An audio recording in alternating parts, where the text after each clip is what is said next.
नमस्कार प्यारे बच्चों, क्या हाल चाल।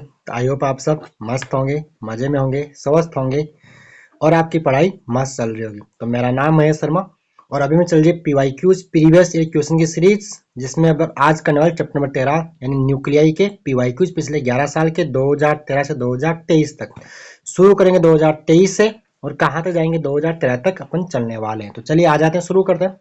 बोर्ड एग्जाम 2023 का जो क्वेश्चन पूछा हुआ है, देखिए मैंने इसमें से वो क्वेश्चन हटा दिए जो अपने अब जो न्यू एनसीईआरटी के सिलेबस में नहीं, जैसे रेडियोएक्टिविटी होती है, half life, mean life, law of radioactive decay, वो सारे मैंने यहाँ से क्वेश्चन हटा दिए। जो न्यूक्लियर रिएक्टर के क्वेश्चन आते थे वो मैंने इस चैप्टर सारे हटा दिए हैं, वही लिए जो 24 के सिलेबस में और आगे जो मतलब न्यू एनसीईआरटी के अकॉर्डिंग है सारा का सारा। क्लियर। ऐसा सब चैप्टर में किया, कुछ में थोड़ा एडवांस बता वो मैंने आपको बता दिया। वैसे मैंने बाकी जो सिलेबस में नहीं वो क्वेश्चंस, वो टॉपिक्स के क्वेश्चन हटा दिए हैं। तो यहाँ पे फर्स्ट क्वेश्चन क्या पूछा, डिफाइन द फॉलोइंग। आपसे डेफिनेशन पूछ रही है किसकी, न्यूक्लियर फ्यूजन की, न्यूक्लियर फिजन की और मास डिफेक्ट को डिफाइन करना है। तो देखिए आपने वो पढ़ा होगा थ्योरी के अंदर, बाइंडिंग एनर्जी पर न्यूक्लियन और मास नंबर के बीच ग्राफ, ऐसा एक ग्राफ बनता है। कैसा ग्राफ, एक ऐसा ग्राफ आपने पढ़ा होगा। ठीक है। जो इधर जो लाइटर न्यूक्लियाई है वो भी होता है अनस्टेबल, तो इधर वाले जो हेवी न्यूक्लियाई वो भी क्या होते हैं, अनस्टेबल। जो बीच वाले होते हैं जिनका मास नंबर 30 to 170, जिसमें सबसे हाईएस्ट होती है binding energy per nucleon iron 56 की होती है, तो ये क्या होती है, स्टेबल होती है इधर वाले। तो ये भी यहाँ कूदना चाहते हैं और ये भी यहाँ कूदना चाहते हैं। मतलब जो लाइटर न्यूक्लियाई है वो किस दो चार मिला के पास में आएंगे, हेवी न्यूक्लियाई बना लेंगे, और जो हेवी है वो दो में ब्रेक हो जाएंगे। तो ब्रेक होने का जो प्रोसेस है वो तो न्यूक्लियर फ्यूजन है, और जो जुड़ने का प्रोसेस है, फ्यूज होना, वो न्यूक्लियर फ्यूजन है। बस यही यहाँ पे डेफिनेशन, तो मैंने यहाँ पे लिख दिया, आपको डेफिनेशन लिखनी है यहाँ पे। न्यूक्लियर फ्यूजन, देखो पहले न्यूक्लियर फ्यूजन उसके बाद न्यूक्लियर फ्यूजन है। तो न्यूक्लियर फ्यूजन क्या है, nuclear fusion is the process in which two or more light nuclei combine to form a single larger nucleus with the release of large amount of energy। जब ये पास आते हैं तो कुछ एनर्जी भी रिलीज होती है, with release of the large amount of energy। तो ये आपका न्यूक्लियर फ्यूजन की डेफिनेशन हो गई, आपको बतानी। अब साथ में उसका एग्जाम्पल से सपोर्ट भी करना है। तो एग्जाम्पल देखो, ये 1s2 मिला तो क्या बना 2He4 और साथ में एनर्जी भी रिलीज हो रही कितनी, 24 मेगा इलेक्ट्रॉन वोल्ट। तो डेफिनेशन के साथ आप एग्जांपल भी चिपका दीजिए। अगला प्रोसेस कौन सा है, न्यूक्लियर फिजन। न्यूक्लियर फिजन क्या है, ब्रेक होना। टू के अंदर जनरली दो ही बनते हैं, ज्यादातर दो फ्रेगमेंट, दो ही न्यूक्लियाई बनते हैं जब एक न्यूक्लियाई बड़ा हेवी न्यूक्लियाई टूटता है। तो यहाँ पे न्यूक्लियर फिजन क्या है, nuclear fission is the process of splitting यानी ब्रेक होना of A heavy nucleus into two lighter nuclei of comparable masses, लगभग उनका साइज क्या रहेगा, सेम। ठीक है। along with the release of large amount of energy by the bombardment of solar neutrons। एक neutron, जैसे एक अल्फा हैवी, एक न्यूट्रॉन को इसके अंदर घुसा दिया ऐसे, तो ये हैवी हो जाएगा। हेवी न्यूक्लियाई अनस्टेबल है तो क्या होगा, टूट जाएगा, ब्रेक हो जाएगा। बात यही है। तो ये हो गया आपका न्यूक्लियर फिजन, डेफिनेशन से बता दिया। देखो यहाँ पे बात बोली भी है कि 92 यूरेनियम 235 है, या न्यूट्रॉन्स इसकी टक्कर करवाई, कोलिजन करवाया, न्यूट्रॉन्स के अंदर जाएगा। हेवी न्यूक्लियाई जो क्या होता है अनस्टेबल, तो ये दो में ब्रेक हो जाएगा। बुक में 3 कॉम्बिनेशन गिवन है, उसमें से मैंने एक लिखा है 56 बेरियम 141, 36 क्रिप्टोन 92 और साथ ही 3 इलेक्ट्रॉन भी रिलीज होते हैं। जब एक आपका जो एक न्यूक्लियस, अगर एक न्यूक्लियाई आपका फ्यूजन होगा तो उसे जनरली 2 या 3 न्यूट्रॉन भी रिलीज होते हैं। तो ये होगी न्यूक्लियर फ्यूजन की डेफिनेशन। क्लियर।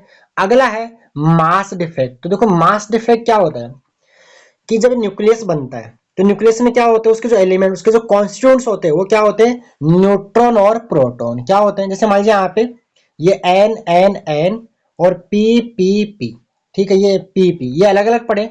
मान लो इस टाइम इनका मास है ऐसे फॉर एग्जांपल 10 किलो, ऐसे बोल दे, होता नहीं था 10 केजी। जब ये पास आएंगे, जब ये पास पास आएंगे और पास पास आके जब न्यूक्लियाई का निर्माण करेंगे, न्यूक्लियाई का फॉर्मेशन होगा, तो इनका मास अपने मिलेगा 9.99, यानी कुछ मास गायब हो गया, कुछ मास कम हो गया। तो मास कम नहीं हुआ है, वो आइंस्टाइन जो आपका मास एनर्जी इक्विवेलेंस है उसके फॉर्म में, एनर्जी के फॉर्म में बाहर निकल गया। तो ये जो मास का डिफरेंस है कि यहाँ जो न्यूक्लियंस है न्यूट्रॉन और प्रोटॉन, जिसको मास नंबर बोलते हैं, और इनका जो मास का डिफरेंस है, इसी डिफरेंस को बोलते हैं मास डिफेक्ट बोलते हैं। बात के लिए तो ये आपको लिखना है यहाँ पे mass defect. It is found that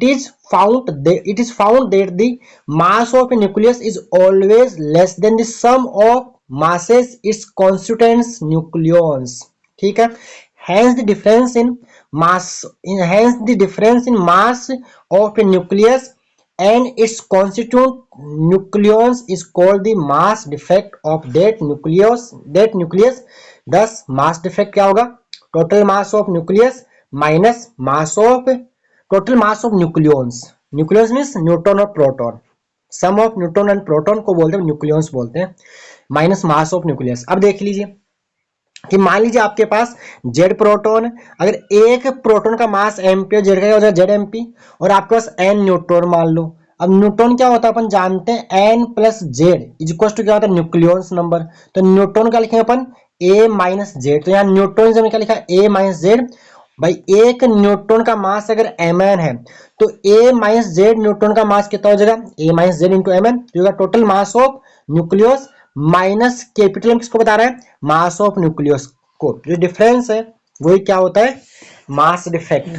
ठीक है, और यहीं पे आएगी बाइंडिंग एनर्जी, तो energy equivalent to mass defect of nucleus is called binding energy of nucleus. आगे आएंगे भी, तो यहां तक इतना ही पूछा हुआ था। चलिए आगे 2023 में और भी क्वेश्चन थे, वो मैंने यहाँ से हटा दिए हैं। ठीक है, वो न्यूक्लियर रिएक्टर वगैरह उनके होंगे तो मैंने उनको रिमूव कर दिया है।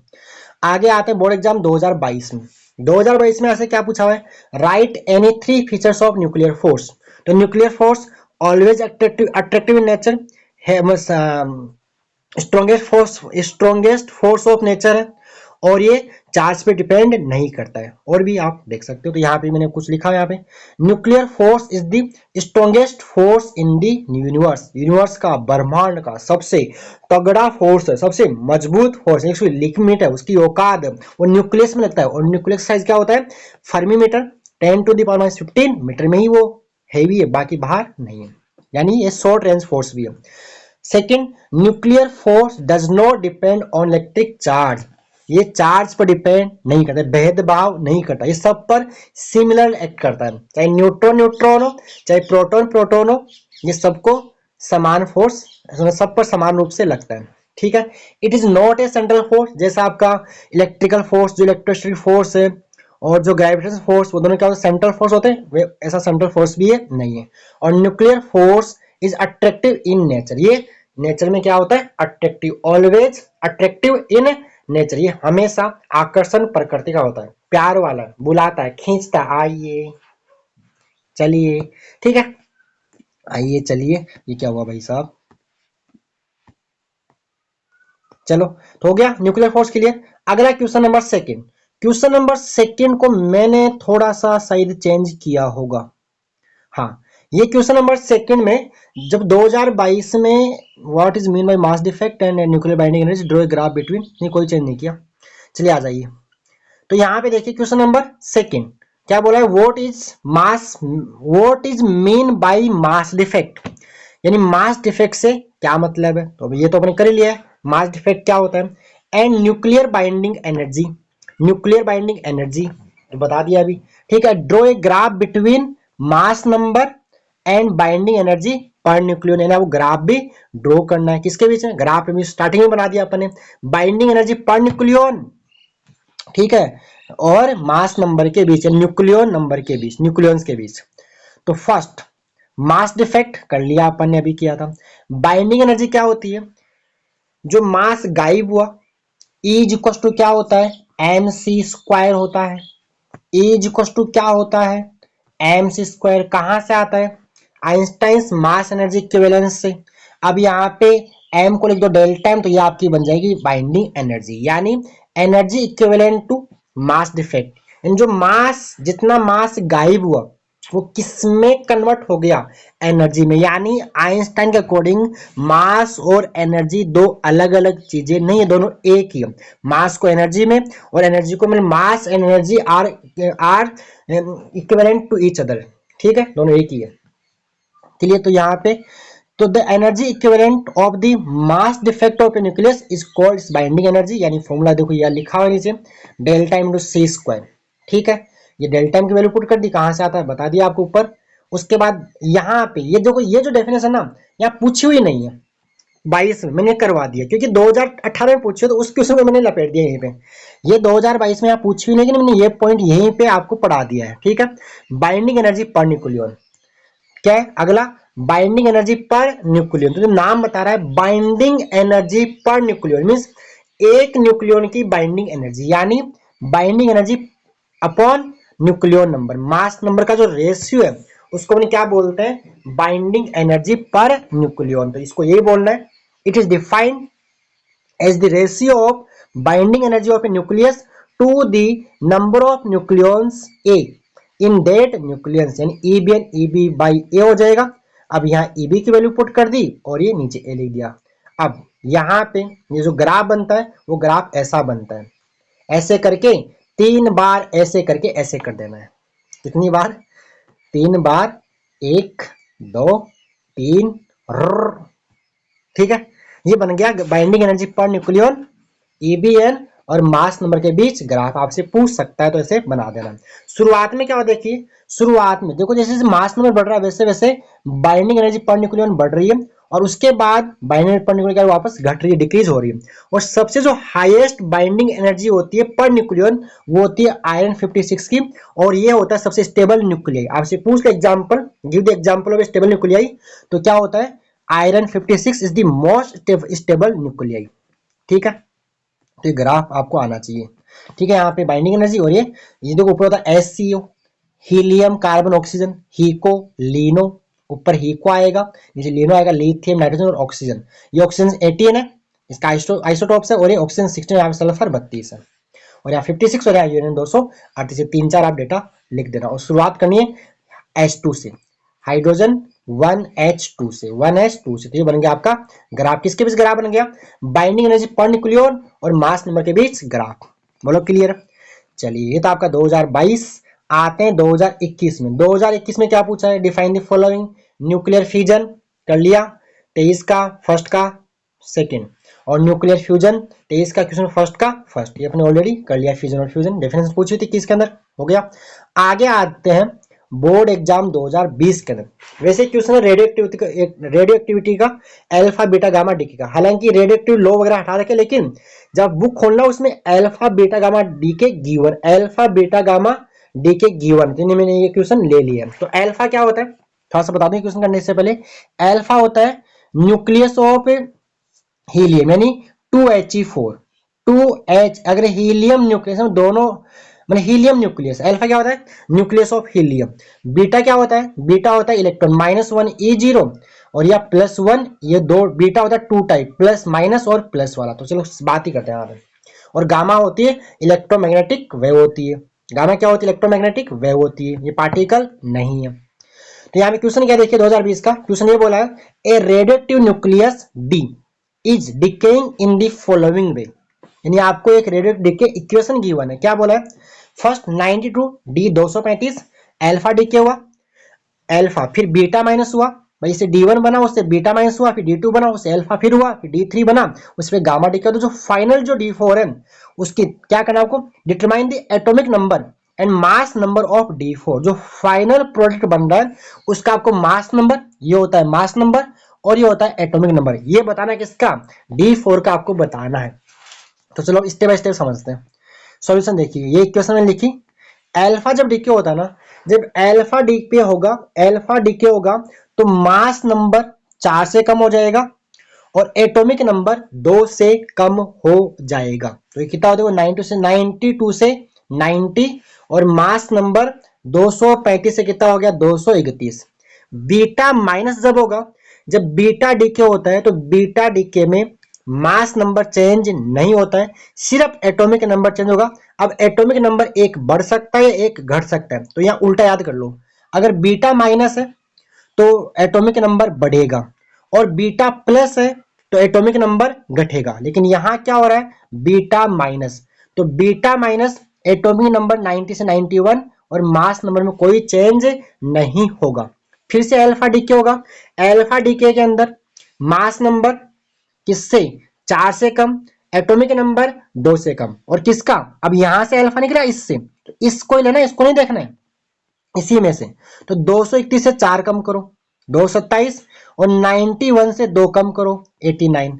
अब गामा डीके, गामा एक इलेक्ट्रोमैग्नेटिक वेव है, गामा डीके से मास नंबर और एटॉमिक नंबर चेंज नहीं होता है, तो ये 89227 ही रहेगा। तो इसका एटॉमिक नंबर कितना हो गया 89, और मास नंबर क्या हो गया 227। तो अगर ये alpha beta gamma decay question आ भी जाता है तो आप परेशान, कोई बड़ा टॉपिक ही नहीं है, छोटा सा यही क्वेश्चन आएगा, अगर आएगा तो इसके जैसा ही आएगा, इसके सिमिलर ही रहेगा। ठीक है, तो ये आपका हो गया क्लियर। अगला क्वेश्चन है Rutherford study of radiative low completely हटा रखा है 2000 न्यू एनसीईआरटी में नहीं है, तो इसको मैंने नोट इन सिलेबस नाउ नहीं करवाया। बाकी और भी क्वेश्चन होंगे तो मैंने छोड़ रखे होंगे वो। ठीक है, आ जाते हैं अपन बोर्ड एग्जाम, और ये 2019 था, 17 नहीं 2019 था नहीं। आगे आ जाते हैं बोर्ड एग्जाम 2018 के अंदर क्या बोला है, what will be the value of neutron multiplication factor for control chain reaction. तो ये होती है k इक्वल्स टू 1, और अनकंट्रोल के लिए होता है k ग्रेटर देन 1। तो कंट्रोल चेन रिएक्शन के लिए जो न्यूट्रॉन मल्टीप्लिकेशन फैक्टर होता है उसको रिप्रोडक्शन फैक्टर भी बोलते हैं, उसकी वैल्यू क्या होती है 1 होती है, k equals to 1, k equals to 1। बात क्लियर। आगे क्वेश्चन नंबर सेकंड क्या बोला है, what does mean by mass defect. देखो मास डिफेक्ट कई बार पूछा हुआ है, तो आपको ये अभी बताता हूँ क्वेश्चन कौन कौन से करने हैं। उसके बाद क्या बोला है, establish relation between mass defect and nuclear binding energy, वो भी हमने कर लिया, Eb इंटू डेल्टा इंटू सी स्क्वायर, और डेल्टा एम क्या होता है, डेल्टा एम मास डिफेक्ट जो क्या होगा Z into M P plus A minus Z into M N, where M P is the mass of proton and M N is the mass of neutron, Z number of protons, A mass number. ठीक है, तो ये हो गया mass defect, और यहाँ से binding energy क्या हो जाती है Eb is equal to delta M into में क्या आएगा सी स्क्वायर, यहाँ डेल्टा एम की वैल्यू चिपका दीजिए।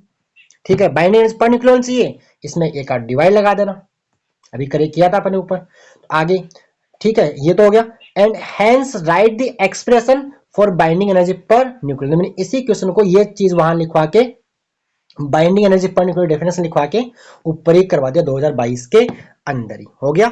Board exam 2022 question number second clear. चलिए आगे आ जाते हैं board exam 2017। Activity and half life वगैरह अभी हटा रखे सिलेबस में नहीं है। चलिए आगे आ जाते हैं बोर्ड एग्जाम 2016 रेडिएटिव न्यूक्लियस, वो यहाँ पे इसमें क्वेश्चन और था रेडिएटिव लॉ ऑफ डीके, वो भी हटा रखा, मैंने हटा दिया यहाँ से। अब देखिए यहाँ पे, तो ये न्यूमेरिकल जैसा भी अपने किया था 20 के अंदर, a radiative nucleus is decaying in the following way, determine the mass number and atomic number of final product X4 when initial nucleus has mass number 238, A is equal 238 and atomic number Z is equal to 92। तो बस यही आ गया, ले लो वापस same question 2020 का, alpha beta, तो ये Z है, ये गिवन है, तो मैंने इसको सॉल्यूशन में दोबारा लिखा जेड, जेड कितना 92 गिवन है इनिशियली शुरुआत में, और ए कितना 238। अल्फा जब डीके होगा तो अल्फा डीके के दौरान एटॉमिक नंबर 2 से कम करो और मास नंबर 4 से कम करो, तो कितना हो गया ये 90 234। बीटा माइनस है, बीटा माइनस में बीटा में मास नंबर में कोई चेंज नहीं होगा, सिर्फ और सिर्फ एटॉमिक नंबर चेंज होता है। बीटा माइनस है तो एटॉमिक नंबर 1 से बढ़ेगा, बीटा प्लस है तो एटॉमिक नंबर 1 से घटेगा, हालांकि यहाँ पे बीटा माइनस है, बीटा प्लस नहीं दिया हुआ। तो यहाँ पे एटॉमिक नंबर इंक्रीज किया, माइनस है तो उल्टा बढ़ाओ, माइनस यानी उल्टा कर लो 91, लेकिन कितना बढ़ाना है एक ही। फिर से अल्फा हुआ, अल्फा जब होगा तो एटॉमिक नंबर तो 2 से कम होगा और मास नंबर 4 से, तो 4 230 में 4 घटाओ, 4 माइनस कीजिए 230, और 91 से 2 माइनस करो कितना आएगा 89। गामा है, गामा जो डीके होता है उसमें गामा एक electromagnetic, gamma is an electromagnetic wave, इसमें मास नंबर और एटॉमिक नंबर में कोई चेंज नहीं होता, सेम यही रह जाएगा जो इसी का है। तो जो फाइनल प्रोडक्ट उसका फाइनल प्रोडक्ट का एटॉमिक नंबर कितना है 89 और मास नंबर कितना है 230 230, ये हो गया आपका आंसर क्लियर। ठीक है, ये नीचे लिखा हुआ भी है। आगे आ जाते हैं बोर्ड एग्जाम 2015 के अंदर क्या बोला है, right the relation in radius r and mass number a of A nucleus. तो क्या होता है ये सबको याद होना चाहिए, r is equal to r naught a की पावर 1/3, ये तो रिलेशन है। यहां से न्यूमेरिकल क्या पूछ सकते हैं, आपसे किसी न्यूक्लियस का मास नंबर देके उसकी रेडियस आपसे पूछ सकता है, जैसे 13 एल्यूमिनियम 27 की रेडियस बताइए। तो यहाँ पे एक ही आप 27 रखना, इसका क्यूब रूट फाइंड आउट करना और सोल्व करना, 30.6 फर्मीटर आएगा। यहाँ पे आर नोट क्या है, तो आर नोट यहाँ पे कांस्टेंट है। आर नोट यहाँ पे क्या है, कांस्टेंट है, जिसकी वैल्यू क्या होती है 1.2 फर्मी मीटर। फर्मी मीटर में कितने मीटर होते हैं, 10⁻⁻15 मीटर होता है। क्लियर, ओके, ठीक है। यहाँ से ये समझ में आएगा ना आपको। ए देके आर पूछ सकता है, या दो मास नंबर का रेशियो देके उनके रेडियस का रेशियो पूछ सकता है, तो वो क्या होगा, R1/R2 इज इक्वल टू क्या हो जाता है, A1/A2 की पावर 1/3 हो जाएगा। R naught cancel by ratio में कट ही जाएगा आर नोट तो ये दो के लिए भी हो जाता है। तो A1 A2 का दो रेशियो देगा तो आपसे पूछे, जैसे मान लीजिए दो एटम, दो न्यूक्लियस, उनकी मास का जो मास नंबर 3:81 है, तो उनकी रेडियस का रेशियो बता दो, यहाँ पे सोल्व कर लेना, जो आएगा 1 जो भी यहाँ पे 3 करके 81, तो 3⁴ यानी 1/3 यानी 1:3 आ जाएगा, 1:3 आ जाएगा। ऐसे क्वेश्चन बता रहा हूँ कि ऐसे क्वेश्चन बन सकते हैं। आगे अगला क्वेश्चन नंबर सेकंड क्या बोला है, define mass defect of A nucleus. Mass defect कई बार पूछा तो आ सकता है एग्जाम के। आगे बोला है इसी के अंदर क्वेश्चन, बाइंडिंग एनर्जी ऑफ 8 और 16 इज 127.5 मेगा इलेक्ट्रॉन वोल्ट। ये बोल रहा है कि जो आपका ऑक्सीजन न्यूक्लियस है उसकी बाइंडिंग एनर्जी कितनी है, 127.5 मेगा इलेक्ट्रॉन वोल्ट है। तो क्या बोला है, right the value of its binding energy per nucleon. तो बाइंडिंग एनर्जी पर न्यूक्लियन पूछता है, तो क्या होगी, बाइंडिंग एनर्जी में आप मास नंबर का लगा दो डिवाइड, और यहाँ मास नंबर कितना है 16, तो इसमें आप किसका डिवाइड लगा दो, 16 का भाग लगा दो, 16 का डिवाइड लगा दो, तो ये आपको मिल जाएगा। बाइंडिंग एनर्जी गिवन है, ये अपने को फाइंड आउट करना है। ईबीएन, ईबीएन किसको डिनोट कर रहा है, बाइंडिंग एनर्जी पर न्यूक्लियर को, और ईबी किसको डिनोट कर रहा है, बाइंडिंग एनर्जी को डिनोट कर रहा है। तो बाइंडिंग एनर्जी पर न्यूक्लियन क्या होती है, ईबी बाई ए कितना गिवन है 16, डिवाइड लगाया तो आएगा 7.97 मेगा इलेक्ट्रॉन वोल्ट। ये होती है ऑक्सीजन न्यूक्लियस की बाइंडिंग एनर्जी पर न्यूक्लियन। इसमें एक क्वेश्चन और अटैच में थोड़ा सा आगे देखिए, right the value of 1 electron volt energy in joule. तो 1 इलेक्ट्रॉन वोल्ट की वैल्यू अपने चैप्टर नंबर 11 में देखी थी, वैसे कितनी होती है, value of 1 electron volt in joule, तो ये होती है ईवी, चार्ज ऑफ इलेक्ट्रॉन से मल्टीप्लाई कर दो आप, तो कितना होता है चार्ज ऑफ इलेक्ट्रॉन 1.6 इंटू 10⁻⁻19 गुलाम होता है। लेकिन यहाँ पे एनर्जी है, इलेक्ट्रॉन वोल्ट किसकी यूनिट होती है, एनर्जी की। तो एक इलेक्ट्रॉन वोल्ट में कितने जूल होते हैं, 1.6 इंटू 10⁻⁻19 जूल होते हैं। एक इलेक्ट्रॉन वोल्ट बराबर 1.6 गुना 10⁻⁻19 जूल होता है।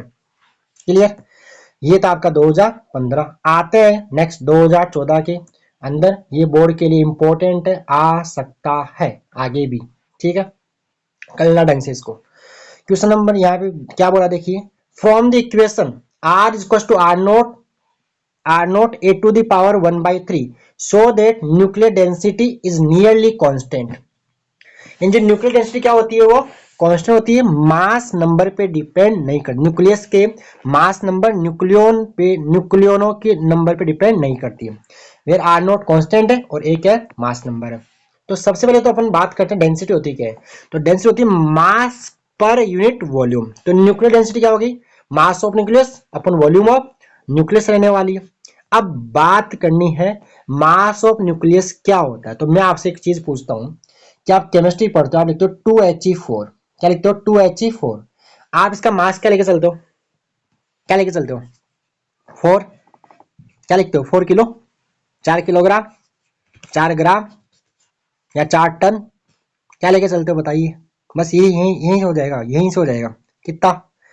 तो देखिए ये होता है 4 कितना ग्राम, नहीं ग्राम होगा अगर आप जैसे हीलियम के एक, चलो बताते पूरा, 2He4 हीलियम के अगर आप एक एटम की बात कर रहे हो तो ये होगा 4 AMU। कितना होगा 4 AMU, वेयर AMU क्या होती है, एटॉमिक मास यूनिट, ठीक है। और 4 ग्राम होता है हीलियम के 1 मोल का मास, ये ध्यान रखना। ग्राम में लिख रहे हो तो आप लिख रहे हो हीलियम के 1 मोल का मास, और AMU में किसका लिख रहे हो, मतलब एक एटम किसमें आएगा AMU के अंदर। तो अब ऐसे आपके पास मानो कोई न्यूक्लियस है ऐसे ZXA, और उसका आपको मास लिखना है, तो क्या लिखोगे आप AMU, AMU। तो मास ऑफ न्यूक्लियस आप याद कर लो क्या होता है AMU। देखो ऐसे याद कर लो इसको, A और यहाँ पे AMU लगा दो, तो यहाँ पे आमू, क्या याद हो जाएगा, आमू। मास ऑफ न्यूक्लियस क्या होगा, आमू, क्या रहेगा, आमू। ठीक है, अब यहाँ पे इसको सोल्व कर लो। तो ये लिख दिया यहाँ पे, मास ऑफ न्यूक्लियस क्या होता है, AMU. Volume of nucleus, nucleus को हम क्या मानते हैं, स्पेरिकल मानते हैं, और स्पेयर का वॉल्यूम क्या होता है, 4/3 पाई आर क्यूब, वेर आर क्या रहेगा, रेडियस ऑफ न्यूक्लियस। और रेडियस ऑफ न्यूक्लियस, न्यूक्लियस का रेडियस कितना होता है, ये होता है in the terms of mass number. तो ये पुट किया तो ये आपको वॉल्यूम मिल गया। अब आपको तो डेंसिटी चाहिए, तो डेंसिटी क्या होती है, mass upon volume. Mass of nucleus क्या लिखना आपको, एएमयू। एएमयू किसको डिनोट करता है, एटॉमिक मास यूनिट, यूनिट के साथ लिखा है मैंने। और नीचे 4/3 पाई आर नोट क्यूब, और यहाँ पे अब ये ए कैंसिल आउट, तो यहाँ से आपको कुछ ऐसा मिला, और 3 कहाँ आ जाएगा, ऊपर आ जाएगा 3, तो ये आ गया आपका 3 AMU इंटू 4 पाई R0 क्यूब। अब यहाँ से एक बात तो क्लियर है कि जो डेंसिटी है, न्यूक्लियर डेंसिटी है, वो मास नंबर पे डिपेंड नहीं करती है। मास नंबर पे डिपेंड, ये भी सवाल बना सकता है कि show that nuclear density does not depend on the mass number of nucleus. Question बन सकता है यहाँ से, या तो ये बोल देगा या नियरली कांस्टेंट जो बोल रखा हुआ आगे। क्लियर है, अब ये आपका हो गया, यानी हैंस, नीचे लिखा हुआ देखो, hence nuclear density does not depend on the mass number. Nuclear density mass number पर डिपेंड नहीं करती है। आगे इसकी वैल्यू पुट कर दो, तो एएमयू की वैल्यू आपको पता होनी चाहिए। एएमयू की वैल्यू, एएमयू की वैल्यू कितनी होती है, तो 1 एएमयू की जो वैल्यू होती है वो अप्रोक्सीमेटली मास ऑफ प्रोटॉन के इक्वल होती है, और मास ऑफ प्रोटॉन होता है 1.67 इंटू 10⁻⁻27 kg होता है। तो ये वैल्यूज पुट कर रहा हूं, तो 3 एएमयू ये लिखा, 4 पाई 3.14, और आर नोट कितना होता है 1.2 इंटू 10⁻15 मीटर होता है। तो ये सोल्व कर लो। अब ये देखो, याद कर लो आप, तो ये डेटा देखो, इनमें से कोई भी डेटा चेंज होने वाला नहीं है। तो ये सारा क्या आएगा, इसको जब आप सोल्व करोगे तो कितना आएगा, रो आएगा 2.3 into 10⁻17 kilogram per metre cube, यानी ये कांस्टेंट ही है। Hence nuclear density is nearly constant for all nucleus, it does not depend on the mass number of nucleus. ये मास में डिपेंड नहीं करती है। यहां से एक, ये तो आपका सवाल का आंसर मैंने दे दिया है, क्लियर है, कर लोगे। तो यहां से एक ऑब्जेक्टिव बना सकता है, कैसा कि बोले एक न्यूक्लियस, एक helium nucleus, hydrogen nucleus 1H1, और एक कौन सा है, एक 13 एल्यूमिनियम 27, ये दो न्यूक्लियस हैं। इनके डेंसिटी का रेशियो बताओ, किसका रेशियो बताओ, डेंसिटी का। तो भाई साहब डेंसिटी तो मास में डिपेंड ही नहीं करती है, कांस्टेंट रहती है हर न्यूक्लियस के लिए। तो क्या रहेगा, 1:1। ये ध्यान रखना, बना सकता है क्वेश्चन ऑब्जेक्टिव के अंदर, फिल इन द ब्लैंक्स के अंदर, एक लाइन के अंदर। ठीक है, चलिए आगे आते हैं। बोर्ड एग्जाम 2013, ये अल्फा बीटा गामा डीके का क्वेश्चन है, बोर्ड एग्जाम 2013। यहाँ पे आपको वो आइसोटोप्स, आइसोबार जो केमिस्ट्री में पढ़ा है, यहाँ से, हालांकि अपने इस चैप्टर में भी, न्यूक्लियर के अंदर भी, वो आपको पता होने चाहिए। तो चलिए क्या है यहाँ पे पढ़े क्वेश्चन। क्वेश्चन क्या बोला है, an element A decays into element C by the following 2 step process. यानी एलिमेंट है, इसका डिके, देखो यहाँ पे 2He4, यानी अल्फा निकल गया। अल्फा क्या होता है 2He4, और यहाँ पे बी बना। साथ में यहाँ पे तो क्या हो रहा है, ये बी का फिर डिके हुआ, यहाँ से -1 ये 0, और ये 2 है, यहाँ पे 2 से कर रहा है मल्टीप्लाई, प्लस सी। तो क्या करना आपने को, select the pair for isobars for from elements A B and C. A B और सी में कौन आइसोबार, आपको ये बताना है। तो आइसोबार क्या होते हैं पता ना, आइसोटॉप्स, जैसे आपका 1H1, 1H2, 1H3, ये क्या होते हैं आपके आइसोटॉप्स, क्या होते हैं, जिनका एटॉमिक नंबर सेम हो, या जिनकी प्रोटॉन नंबर सेम हो, वो होते हैं आपके आइसोटॉप्स। आइसोबार क्या होते हैं, जिनका न्यूक्लियर नंबर सेम हो, जिनका मास नंबर सेम हो, जैसे आपका 18 आर्गन 40, 20 कैल्शियम 40, जिनका ये मास नंबर सेम होता है उनको बोलते हैं आइसोबार्स बोलते हैं। क्या बोलते हैं, आइसो। तो आपको वही इनमें आइडेंटिफाई करना है जिनका मास नंबर सेम हो। तो अपन क्या करते हैं, इस ए का मास नंबर और एटॉमिक नंबर कुछ अज्यूम कर लेते हैं शुरुआत के अंदर। ठीक है, solution, let atomic number and mass number of A B Z and X. तो ये बन गया जेड एक्स ए। अब यहाँ तो अल्फा हो गया। तो देखो इनमें क्या होता है, दोनों तरफ का जो एटॉमिक नंबर आपको इक्वल करना है। तो यहाँ पे कितना है जेड, यहाँ कितना है 2, तो यहाँ पे क्या करोगे, देखिए इधर जेड, इधर भी क्या जेड आंसर, यहाँ पे इसको लिखो आप z-2। अब देखो जोड़ो, इसको ऐड करो, z-2 प्लस 2 कितना हो गया z, तो ये हो गया z-2। अब अल्फा हुआ है, क्या हुआ देखिए अल्फा, जब अल्फा डिके होता है तो एटॉमिक नंबर 2 से कम और मास नंबर 4 से, तो यहाँ पे x लिखा हुआ है, यहाँ पे क्या लिखा हुआ x, मैंने गलती से पहले z लिख दिया था क्योंकि यहाँ, ठीक है, तो ये x-4 आ गया, क्लियर। अब आगे देखिए, अब इसका फिर से ये b, तो b का एटॉमिक नंबर कितना हो गया z-2, मास नंबर कितना हो गया x-4। अब यहाँ पे क्या निकल रहा है बीटा, अब ये 2 निकल रहे हैं, तो देखिए यहाँ पे z-2 है, तो इधर का भी एटॉमिक नंबर क्या होना चाहिए z-2, तो ये अगर देखो यहाँ पे -2 इसका हो गया, तो यहाँ क्या होगा z, तो देखो हो गया z प्लस -2 हो गया z-2। और बीटा के दौरान मास नंबर चेंज होता नहीं है, यानी ये x-4 ही रहेगा। अब देख लो किस किस का मास नंबर यहाँ पे सेम है, तो देखो b और c, इसका भी मास नंबर क्या है x-4, c का भी मास नंबर क्या है x-4, तो b and c have same mass number, that is b and c isobars, और a और c क्या बन जाएंगे आपके आइसोटॉप्स, क्योंकि देखिए दोनों का ये सेम है, तो a और c आपके आइसोटॉप्स है और बी और सी यहाँ पे क्या आइसो बार। यहाँ क्वेश्चन में क्या पूछा है अपने से, आइसो बार के बारे में पूछा हुआ था। बोलो क्लियर है। तो ये थे आपके पीवाईक्यूज पिछले 11 साल के 23 से 13 according to latest syllabus, clear है। बाकी वो रेडियो जो हाफ लाइफ मीन लाइफ थोड़ा सा केमिस्ट्री में जो हाफ लाइफ टी हाफ होती है 0.693 अपॉन लेमडा, लेमडा बोल डी के कॉन्स्टेंट बोलते हैं, वो मैंने हटा दिया। टी हाफ होता है, क्या होता है टो होता है 1/लेमडा होता है, वो मैंने यहाँ से हटा दिया, ठीक है। मतलब main life half life question हटा दिए हैं, सिलेबस में नहीं है, 24 के सिलेबस के अंदर, ठीक है, एनसीईआरटी में गिवन नहीं है, ठीक है। ओके प्यारे बच्चों, धन्यवाद।